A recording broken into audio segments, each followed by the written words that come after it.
computer, so it's not going to go on the YouTube channel. I'll do the thing so you can ask questions throughout as feels right, because some of this was new for me. Lots of it, of course, is familiar. And as you talk about the themes, I'm hearing, the theme of breathing and living in gratitude, and how do I return back to that? And what is wholeness and centeredness, and how are they similar and are they different? And those are all themes that we're all exploring together. And, we've explored so many significant elements of being, both, I'm sure, in your own private practice, as well as together over the last, year and a half. So that sense, when I asked myself, so what are the most significant teachings that we keep being repeated? And what the great teachers tell us is that being in conscious awareness in this present moment is really what the foundational elements most significant. And as we cultivate deeper attention through different practices, many suggest meditation, which is part of what we do together, and practicing as often as we can. So then we increase, we've done stability of the mind, stability of the emotions, less likely to slide into old feelings, old thoughts, or just becoming aware of them. Right. So this is all something we know. So we continue to foster and open ourselves to more calmness and more equanimity, and less self-criticism for when we slip out. We go, oh, right, that's a normal part of being human. So then we come back. Several of you referred to that in your sharing. We increase our ability to step away from our aspiration, as you said, Audrey, our aspirations for wholeness, and continue to come back to this present moment. We might slip away for an hour, a minute, an hour, a day, a week, a month, and then we keep coming back. So by practicing together, it helps remind us. So we know that the foundational tools on top of that awareness help us through breathing. And I think most of you talked about that. So being conscious of your breathing right in this moment, as I'm sharing some of the thoughts and research around how we move, because for most of us, having some cognitive understanding allows us to accept the teachings with more ease. And how do we do that skillfully? That's part of why, when I have asked a couple of times, does the research and the conscious cognitive teachings help? I certainly find they do.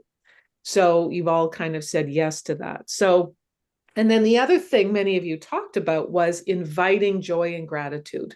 Well, gratitude is what you talked about, coming back into what we have here and now, while we stay aware of, as you talked about, Michael, that expansion of the past and the future, without getting stuck in that, without letting that pull too much of our energy. We might have an awareness of a thought from the past. We might have awareness of an emotion of regret or distress. We might worry about the future. That's more where we tend to be with anxiety. And ruminating on the past tends to lead us into depression. Those aren't hard and fast rules. They are generally. And what the neuroscientists are exploring is the medial and the lateral networks, the right and left side of the brain. And how do we activate and how do we calm down those parts? So there's there's the networks, there's the biology, there's the emotions, there's the thoughts, which are part of our biology perhaps, or our conditioning. So all of those elements come together. I've spoken a number of times, and you're all familiar with, we're hardwired to look for things that are dangerous. You mentioned that, Katie, right? How do we keep coming back to seeing the world as it is and not through the filter?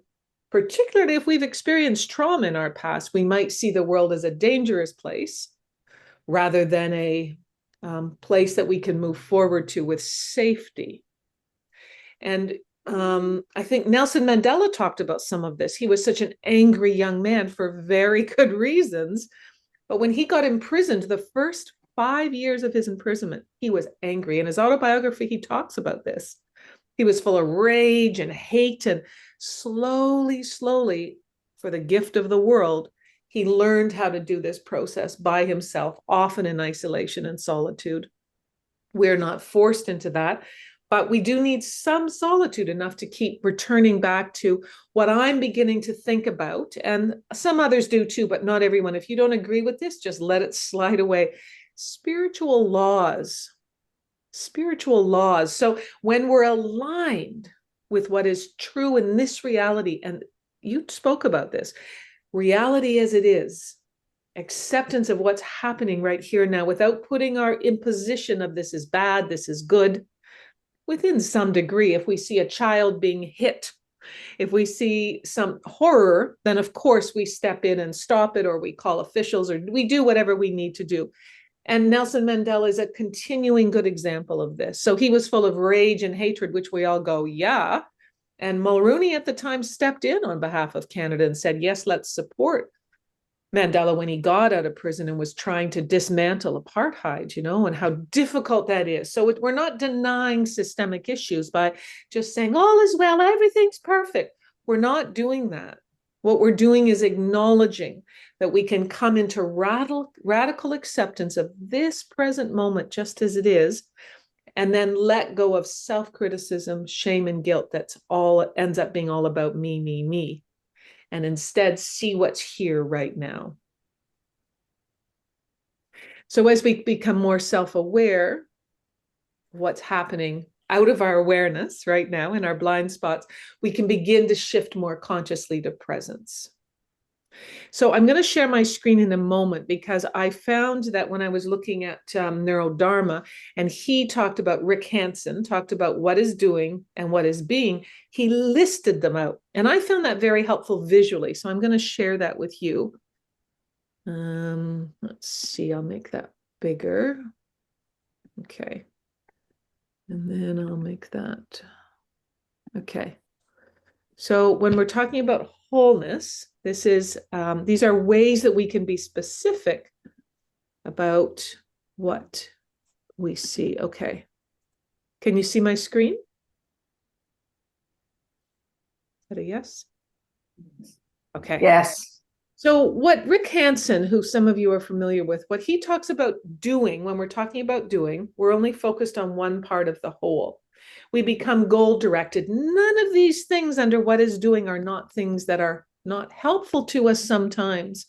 But when we can stay conscious of the whole while we're doing these things, that allows us to stay more conscious. So when we're stuck, and several of you spoke about that, in the past or the future, we can be aware of the past and future, but not get stuck and ruminate.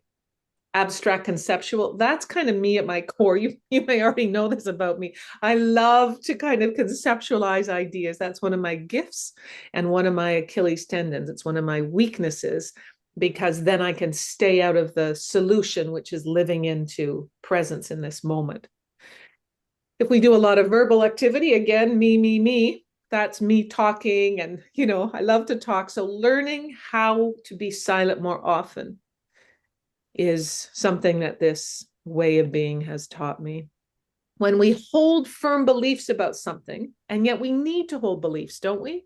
About some things, but we need to be open to change. We need to be able to shift when there's evidence in the present moment, or scientific evidence, if you prefer, when there's evidence before us that we need to change our beliefs, to be willing to change, to not just hold and say, this is what I believe, but to be willing to be open. When we get lost in thought or attention, some of you have heard me speak about the default mode network. We're kind of wandering around in our heads. We're doing the dishes and we're wandering around thinking about this or that. That pulls us away from being into doing. Heard me talk about thinking about me. I'm certainly someone who does that. A sense of craving, a sense of wanting. When I'm not content with what's happening right in front of me and I want something more. It doesn't matter what it is. It's that acceptance of reality as it is in this moment, which is different than I'm hungry, I need to eat. So we don't want to take these as specific examples and distort them. And then feeling fragmented. This is what brought me into calling this as a wholeness. So then he talks about what is being. When we hold awareness of the big picture, a panoramic view. It's like, those little Russian dolls. There's a little tiny one, and then the bigger one, and then the bigger one all the way up. When we hold all of that, we do have a past. We were children, we were teenagers, we were in our 20s, 30s, all the way up to however old you are now. So we have a sense of the big picture of ourselves alone, just our lives. And then, how sometimes in my meditations, I guide us up to holding the city, then the nation, then the globe, expanding outward to the universe. What that does is it gives us the capacity to hold the whole as we're moving in. And today in our practice, we're going to hold the wholeness of ourselves while we're also learning how to be with different parts and how to do that. Being also allows us to nothing to do, nowhere to go. And I'm really trying to bring this into practice because my pattern has been over my lifetime that I end up getting hurried at the last minute. And I'm really working at shifting how I perceive time and able to sit more often in that sense of being than that hurriness that sometimes happens. There's a whole realm of child development called the hurried child. You may have heard of it, but a hurried adult. And our systems, our cultural systems in our society drive us towards that so that we end up hurrying and having to do more. So to have that experience of nothing to do, nowhere to go, to be able to hold that on occasion within yourself and to cultivate it. This is one of the things that the late, great Thich Nhat Hanh was so fabulous. And that, of course, leads us to abiding more often in the here and now. Even if we're sitting in the here and now, we might have a tug from something that happened to us, a conflict that happened yesterday or last year or 20 years ago. And we can just be aware of it and come back. Not that we might not still need to deal with the conflict. So I think for me, the paradox is, how do I sit with what is, but not be in a spiritual bypass? Because sometimes we think, oh, I'll just sit in the here and now and all is well and all is well. But sometimes we need to be in the doing and take care of business. So it's the rub of the being and the doing in a way that fits and is soothing rather than floating on a cloud of spiritual bypass where you're not dealing with what's in front of you. And I still have a lot of growth, but I'm making progress in this area. And one of the ways, and this is what our practice is going to be in a few minutes, concrete and sensory. And I'm sure you're all familiar with that. And stopping the verbal or little verbal activity. And that verbal, of course, is about the mouth moving as mine is now, but it's also about in our heads when we're going, and then this happened, and then that happened, and then rumination, worry, fear. So we keep becoming aware of that and then turning back to the sensory and the concrete. And of course, we're all familiar with not knowing, seeing newly, beginner's mind. And this, of course, is connected with letting go of our beliefs while still being grounded and rooted in them. We need both and sometimes the paradox is a stretch for our little tiny minds when me's all worried about fear and what's going to happen next. As we move more consistently into accepting the present moment and being non-judgmental towards ourselves, that starts to emanate outwards, and we can become more mindfully present and think less about me, and think more about how do I offer service. And that often leads to an expanded sense of ease and feeling whole. And then this kind of thing about medial networks, which are on the, I always get this confused, the left side of the brain. So what we want to do is stimulate the lateral networks. And often we're dominant here. Certainly our culture is dominant. And when I spent time traveling in India and spent time at different ashrams, one of the teachers down in Varanasi, and I spent time doing service at this small little ashram. And the teacher was really fabulous. He had spent time traveling all over the world. And I asked him about why do we kind of get stuck in that doing? And he just said it's just part of what we do and how we get he says in the West, we have an idea that we're all advanced technologically, but from his point of view, India is an ancient, old culture that has lots of gifts, and the West is like a teenager culture. We're still driven by doing and technology. We think that's the solution, but we know, of course, it's not. It's not the solution at all. And we're in trouble as a result of our beliefs with that.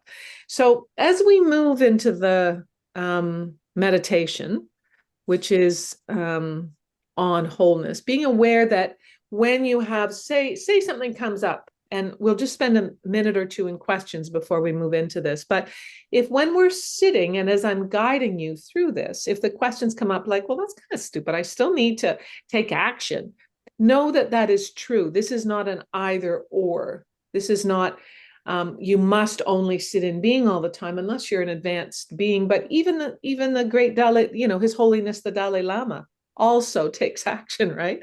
It's not just sitting around just all the time. And, the Wayne Dyer, who was a man in his 12-step program, he died probably, I don't know, 15 years ago, but he talked about how important it was to in his world. He said at any one point on the world, this is a very interesting belief system. There's 10 great beings who are advanced spiritually enough to hold our world, keep us awake and alive, so to speak. And then he sort of said, then there's 100 great meditators. I don't know where he put his holiness in that. And then 1,000, and then 10,000, and then 100,000. So if we think of ourselves as one of the, I don't know, there's, close to 8 billion people on the planet. If we think ourselves as one of the million, or one of the 100 million, or one of the 1 billion that are practicing holding this wholeness on our planet, we can contribute moment by moment to others as we are with them and responding to them and come more into being. So it's a lot of information. I'm happy to send you anything you're interested further in. And then this is going to be recorded. Well, it is recorded. I'm going to imagine I'm going to turn off the recording now so you have a chance to ask questions.